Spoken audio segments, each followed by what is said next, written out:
It's the Opperman Report. And now, here is investigator Ed Opperman. Okay, welcome to the Opperman Report. I'm your host, private investigator Ed Opperman. You can find me at Opperman Investigations and Digital Forensic Consulting if you just reach out to me through my email, oppermaninvestigations@gmail.com. Okay, I'm so excited about today's guest. We have Marshall Terrell, and he's co-written this book with Diane Schmid, who's the widow of Charles Schmid. The book's called Smitty, My Marriage to Serial Killer Charles Schmid, the Pied Piper of Tucson. Now, I hope people are familiar with this topic here because it's a fascinating story. Now, you can find this book here at geniusbookspublishing.com, and you can find our friend here, Marshall Terrell, if you go to marshallterrellauthor.com. And if you want to meet him in person, you go to the True Crime Northwest in Fayetteville, Arkansas, on March 7th to the 8th. Mr. Terrell, you there? I'm here. Thank you for that wonderful introduction. Oh, I'm out of breath. It's like I carried the introduction up the hill. But before we get into this book here, Smitty, My Marriage to Serial Killer Charles Schmid, the Pied Piper of Tucson, tell us about yourself. Who is Charles Terrell? Marshall Terrell. Well, I always start off with I'm a military brat. So growing up, I kind of moved around quite a bit. I always kind of came into every situation as an outsider and as an observer, and that actually kind of worked well being what I am today, and that is the author of 30 books. So that is sort of me in a nutshell. Yeah, that has to be a big contributor to your upbringing, your outlook on life and stuff like that. So this story here, Smitty, right? My Marriage to Serial Killer Charles Schmid, the Pied Piper. Let's start with this. Who is Schmid, Charles Schmid? Well, Charles Schmid was he was from Tucson and kind of came of age in the early 60s. We're talking American Graffiti era. He was interesting in that he was a serial killer, but he was kind of what I call a blasé butcher, and that is he didn't have the compulsion to kill. He just wanted to kill somebody just to see what it felt like. So if I can make that distinction. And then secondly, he was an interesting personality because he was about 5'4", slicked his hair back, fancied himself like Elvis, sang like Elvis, wore heavy pancake makeup, dark mascara, a bandage over his nose, and then white toothpaste over his lips to make himself stand out. And believe it or not, he actually did with the women. And some women were creeped out by him, and some women, he was like catnip to him. So the ones that were catnip, ended up dead. So he committed these crimes in 64 and 65. He killed 3 young women, and he was the subject of a Life magazine article. And if you recall, Life magazine was a huge deal. And he was profiled 16 pages, and it was their first kind of true crime profile of somebody, and it went over big. And then, of course, he became this international figure, and then he gained this notoriety, and then brought this bad notoriety to Tucson, Arizona, again in the mid '60s, and so. His name has kind of lingered, especially here in Arizona, for many, many decades. Yeah, I love Arizona. I love Tucson, too. But now, when you go to this guy's Wikipedia page, they have that picture. I thought he got beat up or something like that, but that's a Band-Aid on his nose? He had a tendency to over-exaggerate. So, for example, that's a bandage on his nose. He didn't get beat up, but what he liked to tell people is that he used to hang out with the Hells Angels, and that he rode a Harley Davidson, and he got in a crash and he broke it. And so all these things he did were to draw attention to himself. He just loved being the center of attention. And again, given that he was 5'4", and he wore cowboy boots that were made in Mexico, and he stuffed them with socks to make himself appear taller. And he was a gymnast, and he was really in really excellent shape. So again, he did all these things to his face, and he also, exaggerated that he was this great lover and had hung out with the Hells Angels and, sold drugs. And every outrageous thing that you could think of, it came out of his mouth. I guess when these murders started happening, this guy's got a bullseye with a telescope pointed right at himself here. Now, I'm a little disappointed because we were talking off the air, and there's a TV movie called The Todd Killing with Richard Thomas that's supposed to be loosely based on this story, at least, and that's what I was always told. And what I'm hearing from you now is like night and day from that story. That's correct. Originally, it was going to be, a straight adaptation of the story, but there were lawsuits, and then there was really a lot of bad publicity about it, especially in Tucson. Tucson, they didn't even show the movie there, and so I believe that they altered the story so that it, quote unquote, wouldn't recognize these killings, but it was definitely a night and day scenario. It had nothing really to do with the Schmid stuff, but they used that tagline to draw publicity for the movie. But it was a kind of a cheapy movie, and a lot of, you got to remember at that time too, when the case came out, there were books that came out, movie deals, all this stuff that was happening, and so, but the movie for some reason really rubbed people the wrong way, and it was kind of like, okay, we've kind of moved on from this guy. We don't need another movie to be a reminder. And I think that's why it got switched around a little bit. Gotcha. Yeah, and Tucson's such a small town, especially in '65. They would have that kind of juice to shut down an outsider coming to town and wanted to do something. So then describe to us, what were his series of murders? Because he's called a serial killer. That's correct. Well, in '64, he enlisted two of his friends on the auspices of going on a double date. So Smitty had a girlfriend named Mary Ray French, who was next door, who lived 4 doors down from a young lady by the name of Arlene Rowe, who was 14. And so Smitty also got his friend John Saunders to ask her out so that they'd all go out on a double date when her mother was a night nurse, and so when she went to work, they lured her out, and that they would go cruising in a car and drink and party and do all that stuff. So they did, and so what happened was that Smitty and Saunders, the two of them, just keep in mind, tell a different story. So Saunders had always told the story that that he had sex with her, and that Smitty came down and then hit her over the head with a rock, and they buried her. And Smitty tells the story that Saunders had sex with her, smashed her over the head with a rock, and then that but didn't kill her, and that Smitty choked her and then finished her off. But the end result was that Arlene Rowe ended up dead, and they ended up basically burying her in a very, very shallow grave. And so that was the first murder. And the second murder was Mary Ray French moved away, and he started seeing a young lady by the name of Gretchen Fritz.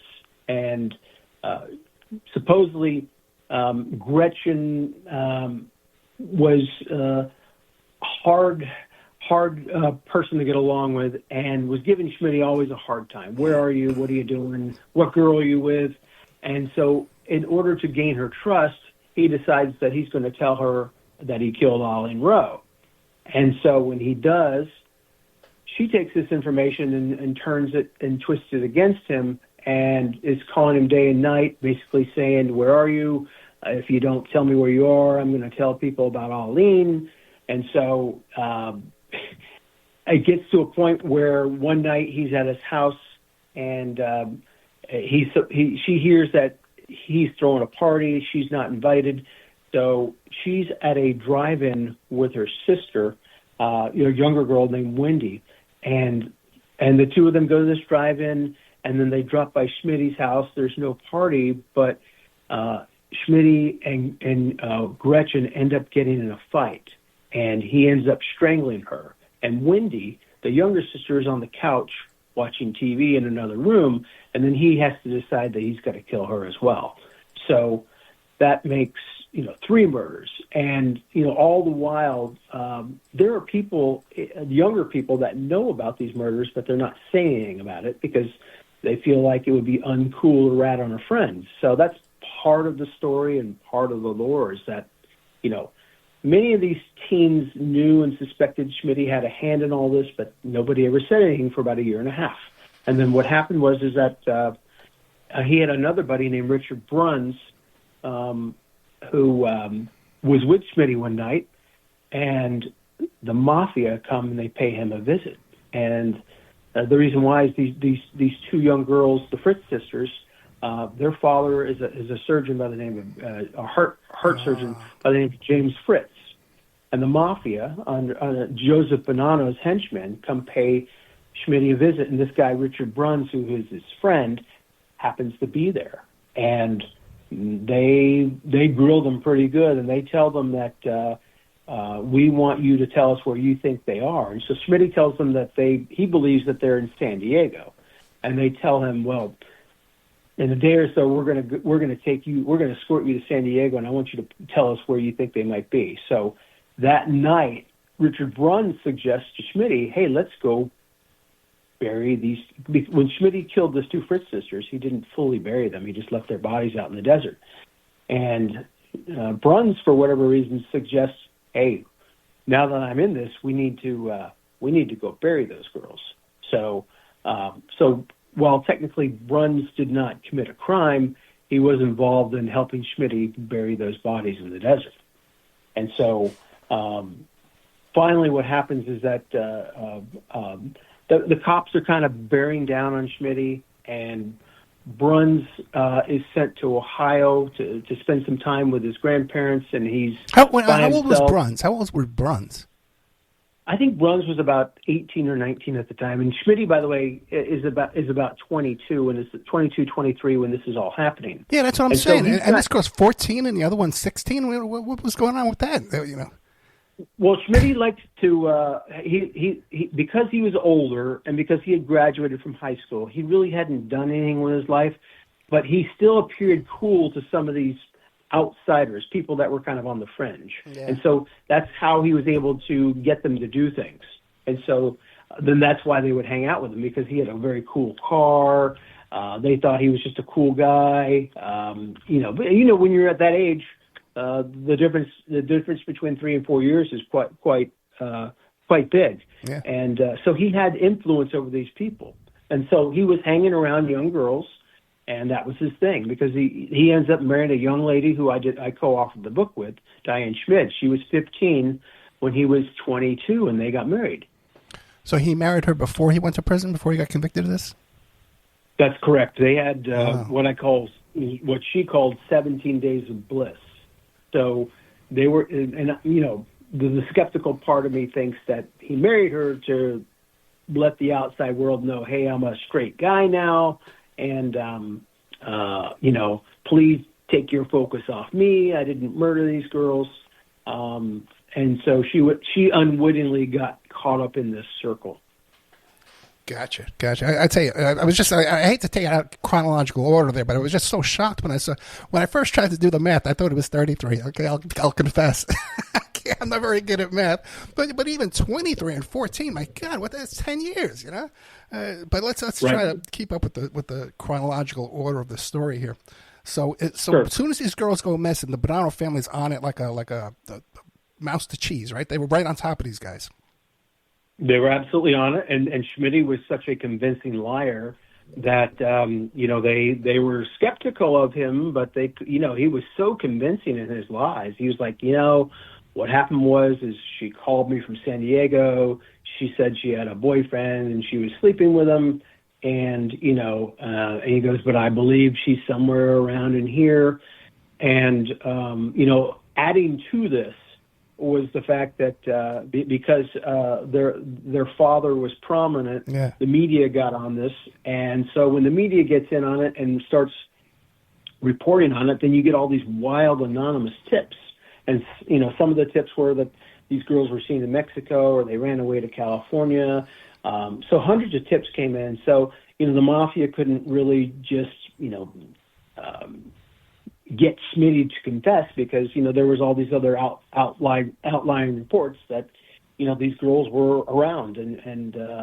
But Smitty, again, was so convincing that he put them off the trail. Yeah, and just think, too, in 1965, the Tucson police was probably like, 20 guys? Right back in those days, man. You're from Tucson now?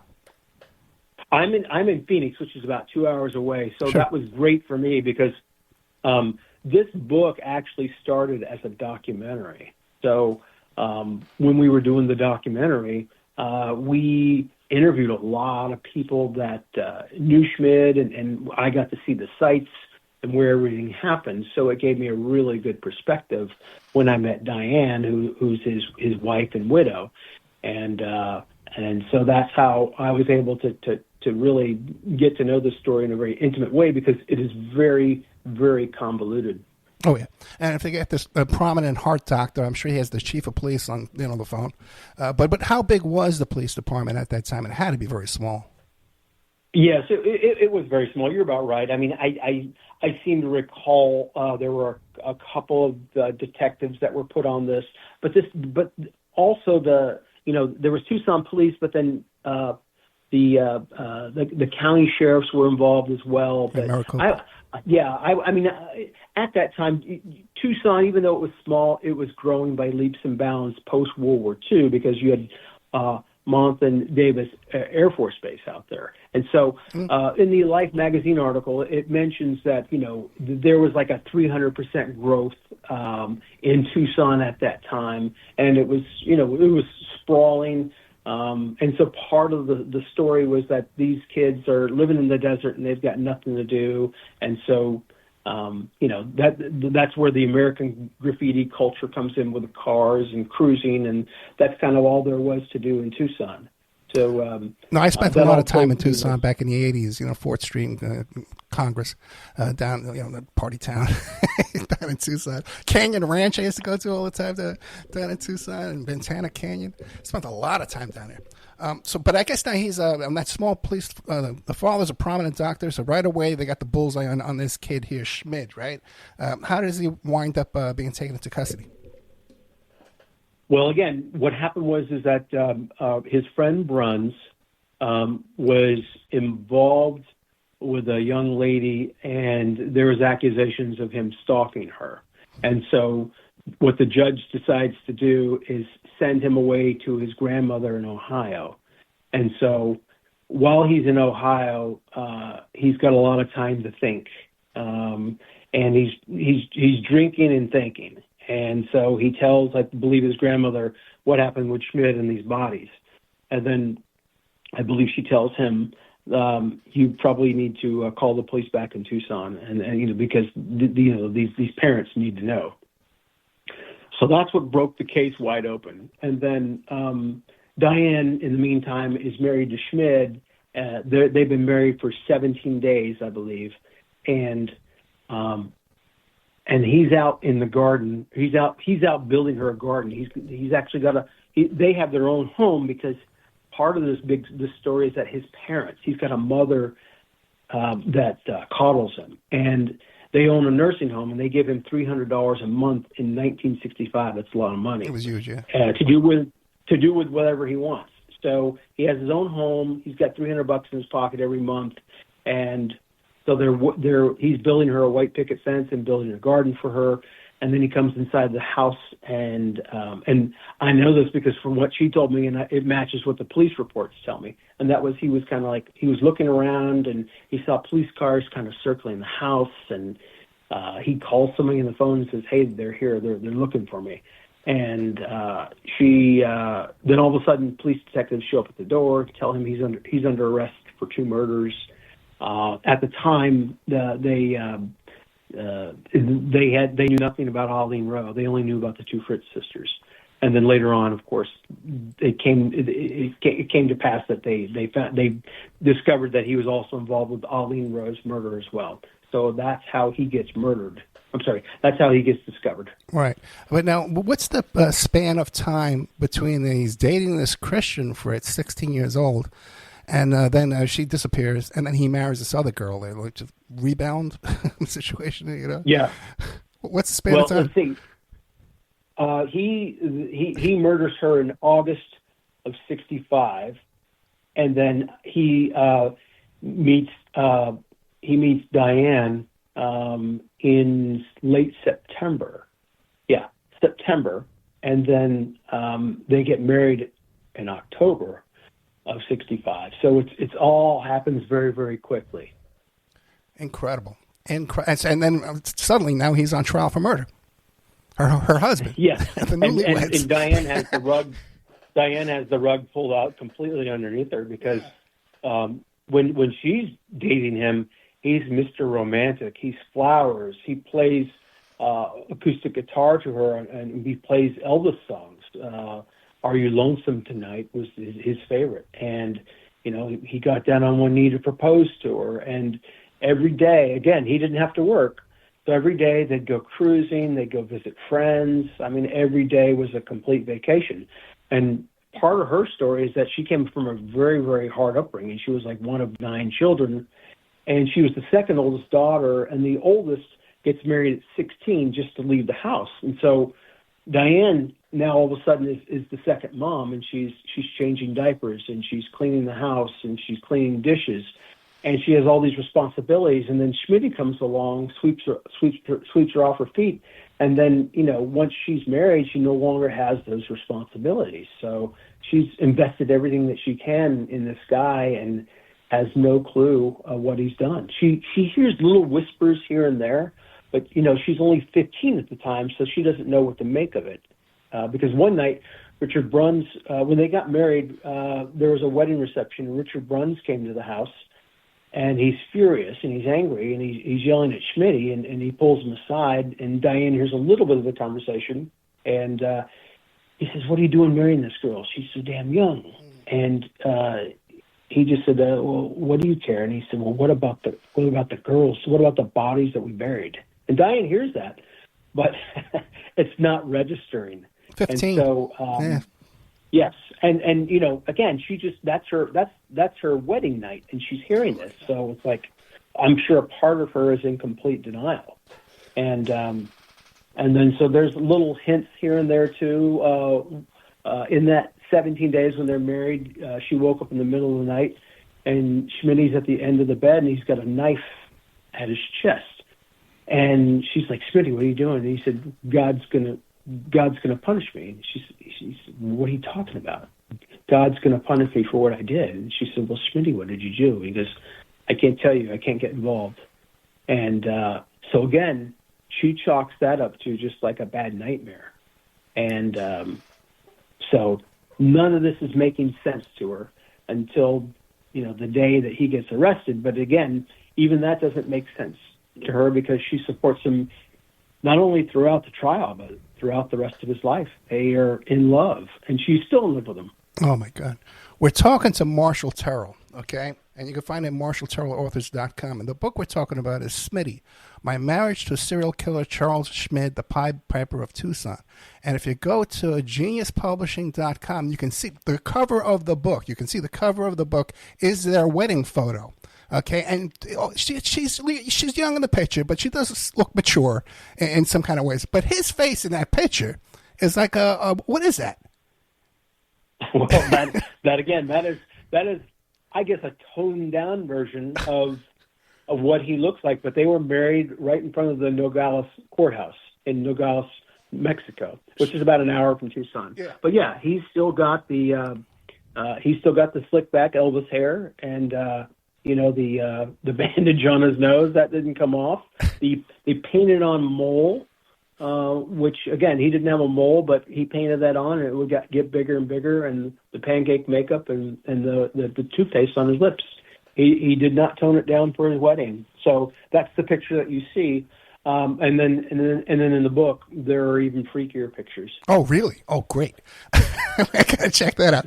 Yeah, it's a real wedding picture. She's wearing a veil and a wedding dress. It's not like a real fancy wedding dress, but it's a white wedding dress. And he's wearing like a white suit with a tie, and but then his face is like a clown face. Yeah. Okay.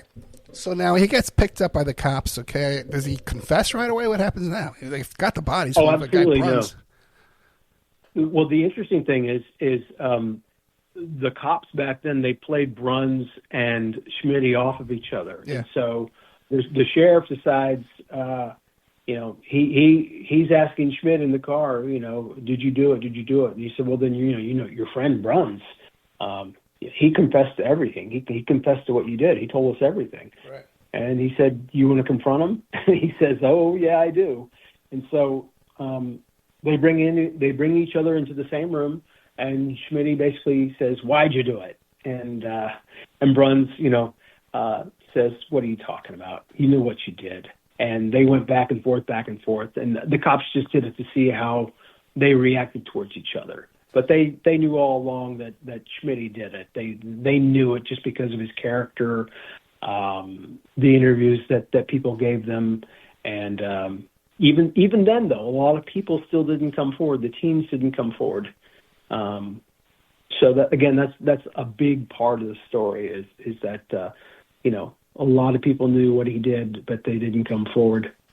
But his best friend did. Bruns. Now, what about F. Lee Bailey appears in this saga in some way? What's going on there? That's where the story even gets stranger. So that was in the second trial. So Schmid stands trial, his first trial, and it only lasts 11 days. I mean, this is not an OJ thing where it lasts the whole year.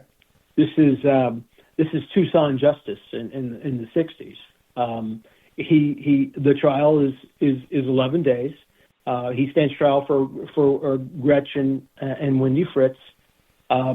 He's sentenced to death, and his death is going to be in a year.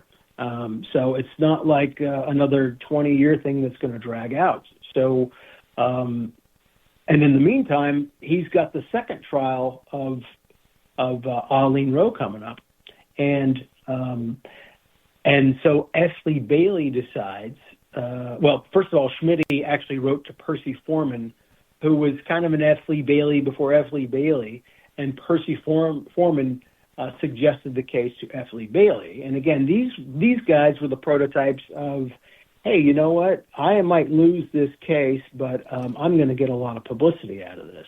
And so F. Lee Bailey comes to town, and again, the Tucson justice system did not appreciate him at all because he came into town on his fancy Learjet, talking a big game. And then, of course, when he came to Tucson, he wasn't getting anything. He was getting no leeway whatsoever.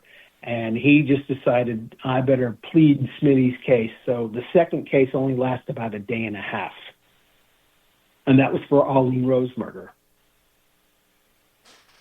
But and throughout all of this, Diane Schmid, she must realize the guy's a really horrible killer. She's still in love with him. She stands by her man this whole time. She is. A lot of people don't understand this, but what I try to tell people is that this was her first love. Yeah. This is a guy that was yanked away from her, and so it's not like he did anything to her. She just couldn't believe it. Again, at 16, she's thinking that it's the justice system and that people are out to frame him. Okay, so now, go ahead. Oh, no, I was just coughing. Sorry. Oh, okay. Sorry. I hear any kind of movement over there. I get excited. Okay. So now, she stayed faithful to him. Did she date or remarry while he was doing time? She actually did. Well, what happened was that after the newspapers also exposed her, and they took pictures of her. There were no cameras allowed in the courtroom, but if you walked outside, photographers could take your pictures. So they took her picture a couple of times, and she became known to the Tucson public. And then she was out driving her car one day, and she got her it was Smitty's car. It was like I think it was a gold Ford Falcon Sprint. So everybody knew that car. She was driving his car, and somebody took a shotgun to it and blasted her back window while she was driving. Whoa. So Yeah. So she decided that she needed to get out of town. And not only did she get out of town, but Smitty suggested that they get divorced. She didn't want to do it, but he said, look, I'm in here for life. And that was the interesting thing. The guy could actually be rational and reasonable when it came to her. I mean, he had this real love for her, like a protective love that a normal husband would have for a wife. And so he suggested that that they get divorced so that the public would no longer be turned against her. So they did get a divorce, and then she moves to the whole family moves to Oregon to get away from this ordeal.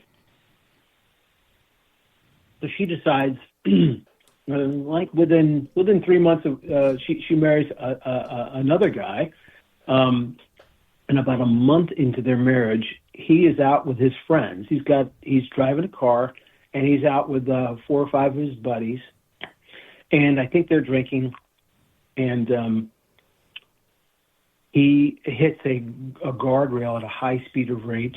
The rail slices through the hood of the car, goes up through the windshield, and slices his head off.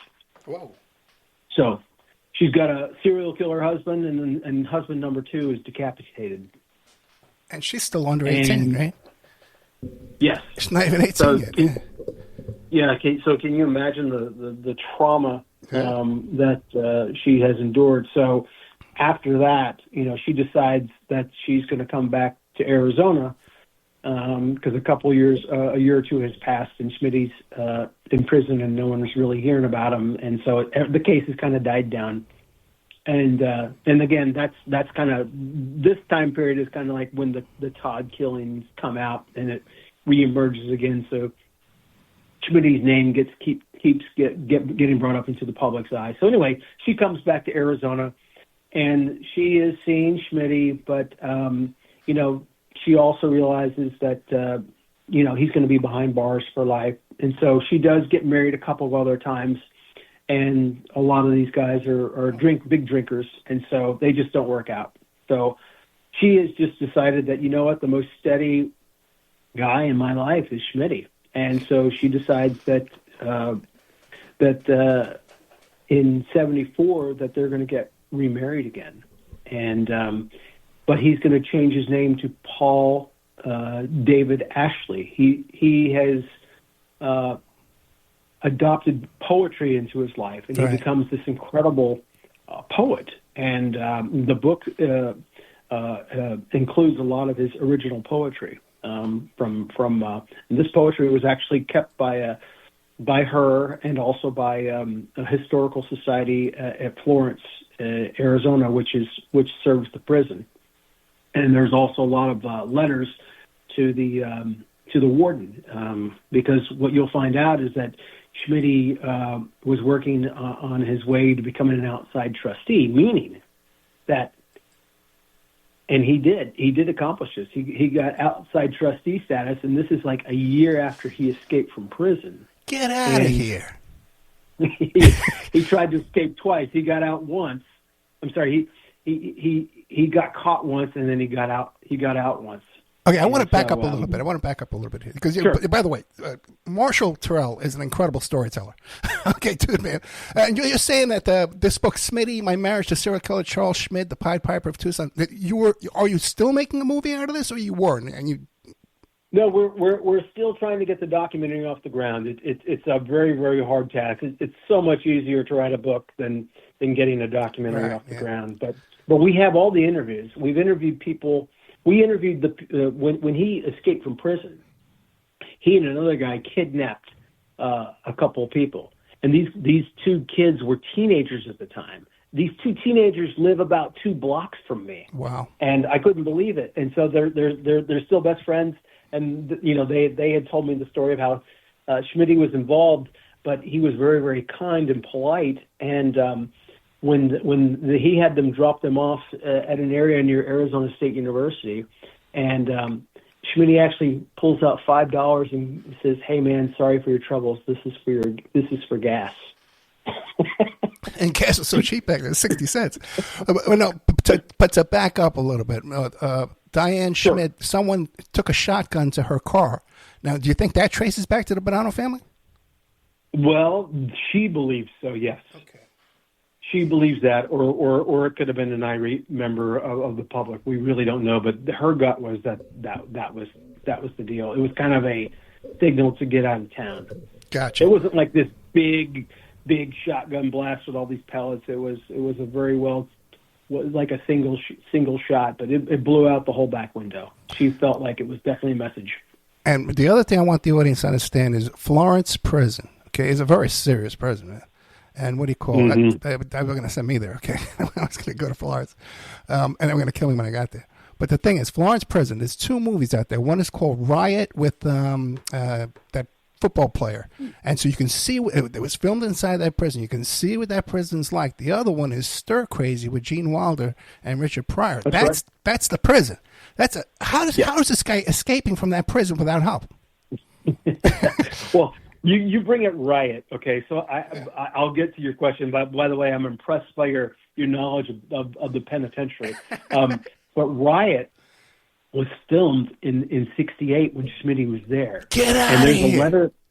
There's a letter from Smitty to the director William Castle, begging to be in the movie, and he is just pumping this guy's ego, and because Smitty wanted to be a rock star. He wanted to be famous at all cost. So anyway, it was a very, very serious prison. I mean, very, very deadly. As a matter of fact, I have a chapter in there that Smitty writes to a journalist, and these writings came out 3 years after Smitty's death, and he talks about what it was like inside. And anyway. The first, keep in mind, because Smitty was so small and because he was a gymnast, he was able to contort his body. So the first prison attempt, there was a hobby horse inside the prison, and he got these other guys to, they hollowed out the body inside, and then they hauled him into an area, a storage area. But then they did a bed count, and they just found out that he was missing. So, they put an APB out. That he might be out. So the whole state was like in panic mode, but they found him. But keep in mind, when they put out an APB, they send the cops to the Fritz family. They send the cops to the Rowe family. They send them to Bruns's house. So the second attempt, Schmitty basically scaled like a fence because of his gymnastic skills. And he did it with another guy, and they were on the loose for a couple days, and that's when and they would have been caught, but because Florence is right out. I mean, it is in the middle of the desert, and their tracks would have been found by the dogs, but it rained. So what they did was they ran to a rancher's house, and then they robbed him, and they took the guy's guns, and then these teen kids were there, and so that's when they drive to they make these teens drive them to Arizona State University where they have friends, and so the other guy, his last name was Hudgens. He was a stone cold murderer. He is free for about 6 weeks. They find him up in Hemet, California, but Smitty was caught because he came back. He took a train back through Tucson because he was coming for Diane, and he made a phone call to her to meet up, and they actually do meet up. And she tells me that they make love for the last time in the car while he's on this prison break, and that she never told anybody that before. And then he wants her to go to Mexico with him, where he thinks that there's an extradition thing in place, and so. She says, "I can't do that now, Schmitty. I've got kids." But she says, "Take my car." And he said, "No, I can't take your car." So he gets on the rail system, and he's wearing this outrageous wig. So if you've ever seen this picture of him, he's got this outrageous wig where it only draws attention to him. And then there's a cop who actually was a competing member of a high school in gymnastics that recognizes him, and then pulls a gun on him And so from that point on, Smitty decides that he's going to become a model prisoner. And that's where I mentioned where he starts this letter-writing campaign to the warden.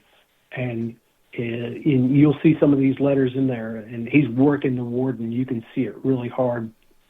Again, to the point where he gets outside trustee status. Yeah, how does that happen? The guy's a serial killer. And Florence is one of the maximum security prisons in the country. Yeah. Well, I think the warden is dead now, but I really think that the warden traded in on this publicity.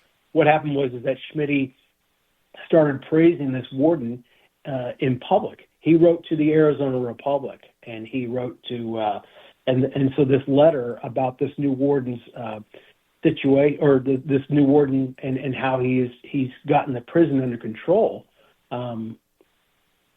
hits all the papers, and because anything that Smitty does is big time news.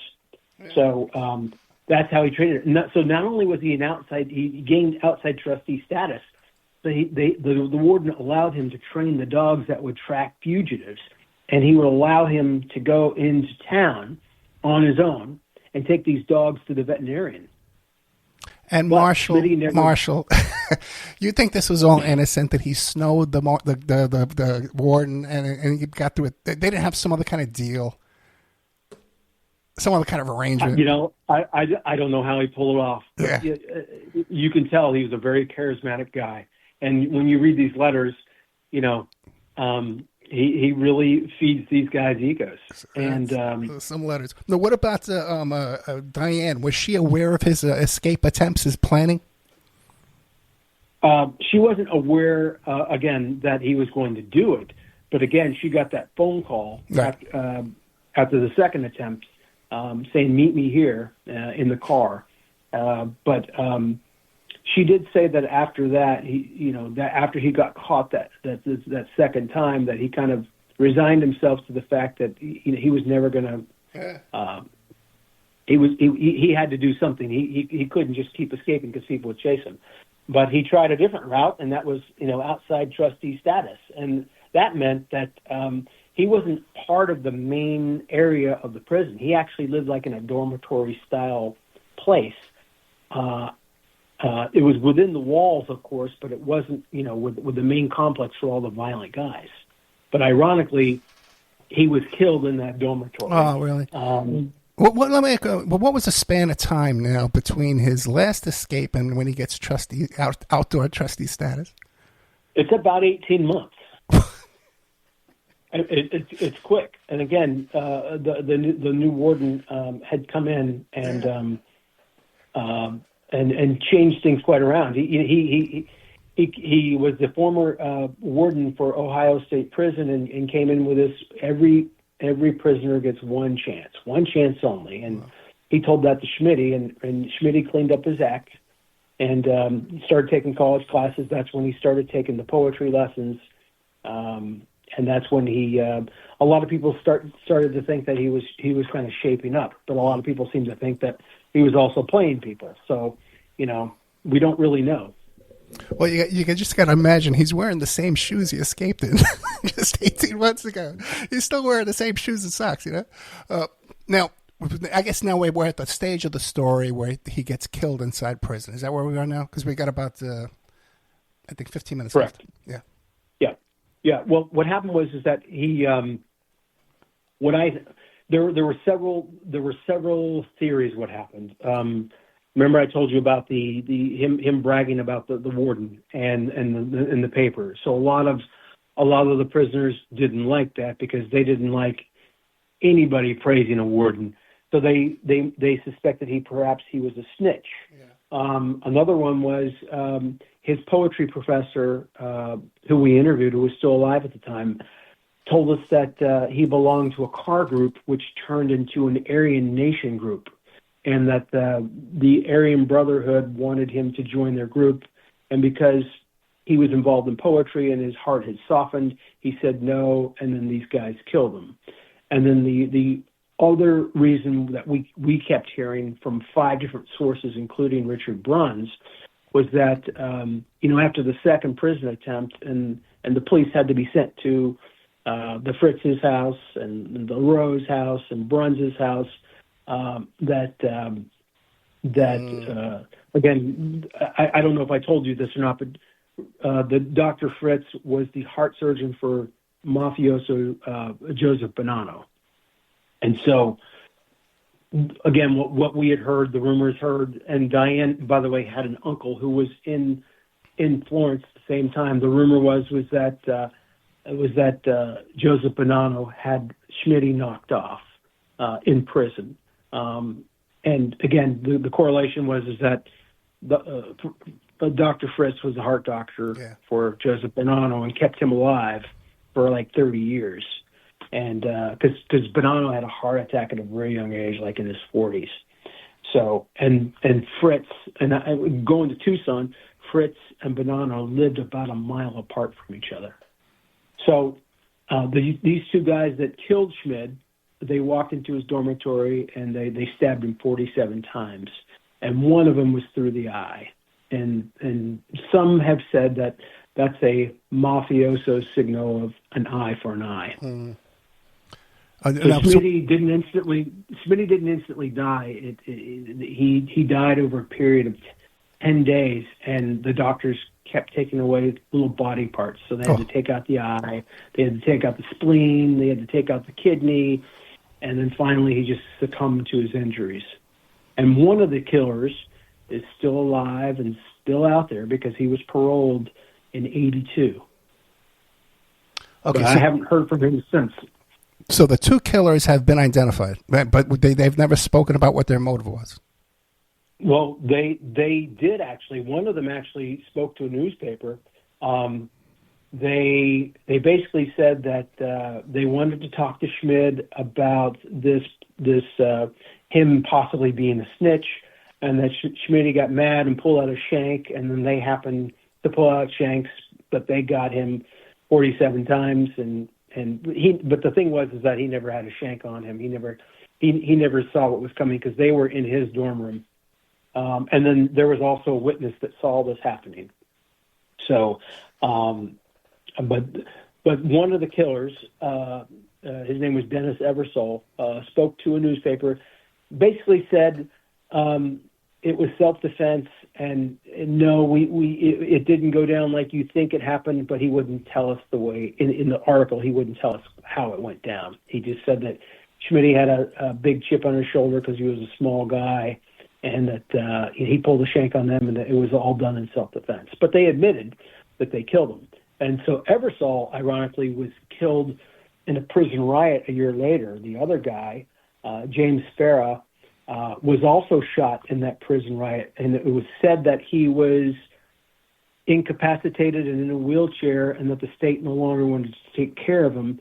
And so he was released like in 82, and again, haven't been heard of since. So it just all has a very, very interesting ending. Oh, what a crazy story, man. This is great. This is incredible stuff. One thing after another. A couple of questions for you. Are you aware of any other escapes during that period of time? Yeah, as a matter of fact, I believe there was the Tyson gang. And then in doing research for this, a helicopter had landed in Florence prison. Somebody had tried to, it kind of reminded me of that Charles Bronson. Yeah, but there was a, I don't have too much detail on it, but I remember a story about a helicopter landing in the middle of the prison yard with somebody trying to break out somebody. So there were a lot of these little issues going on in the prison in the 70s, and it all had to do with funding. And finally, after all this stuff, they finally got some funding and solved those issues. But there were a lot of these things going on. Okay. Now, one more question, too. Now, Mr. Charles Schmid, he's running around this town with all these young kids, right? Was there any kind of sex trafficking or prostitution going on that he would be responsible for? No, there were rumors, and again, it was all teens starting these rumors that there was a sex club, that Arlene Rowe.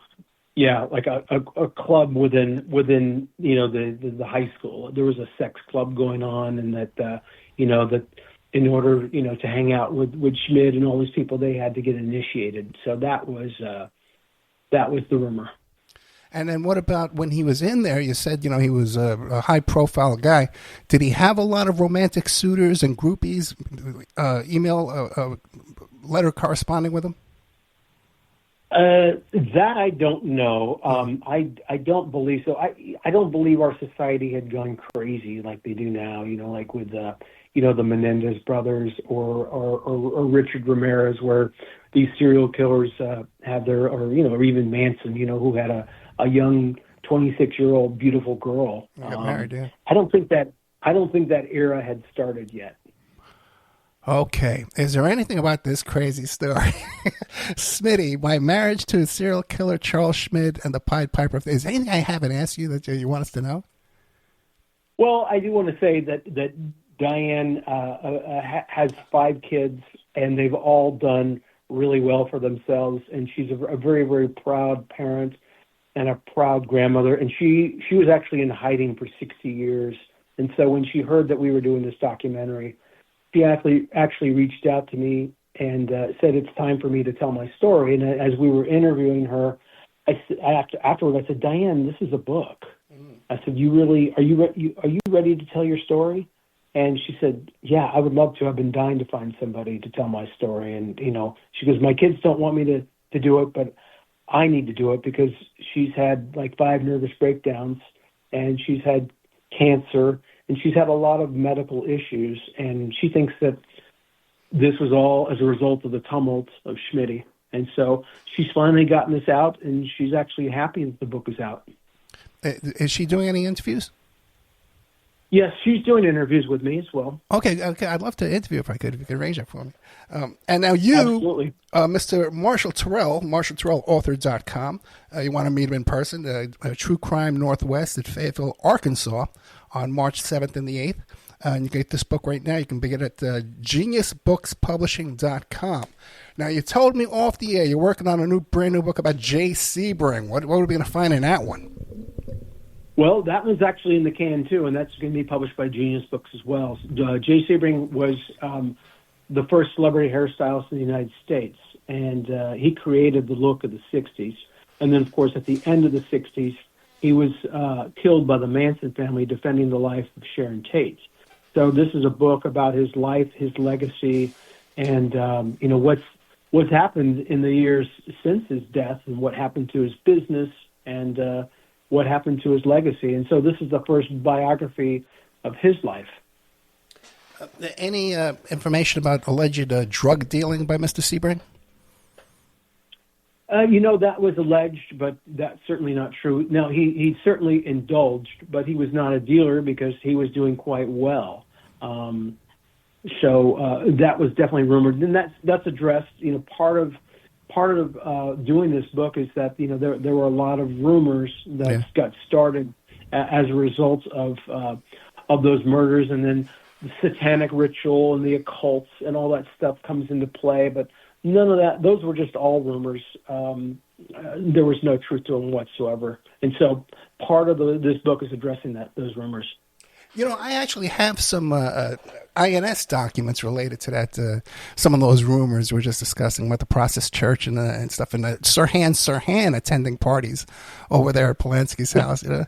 Some pretty crazy stuff. I got it from Maury Terry. Gave it to me. Wrote the book, The Ultimate Evil.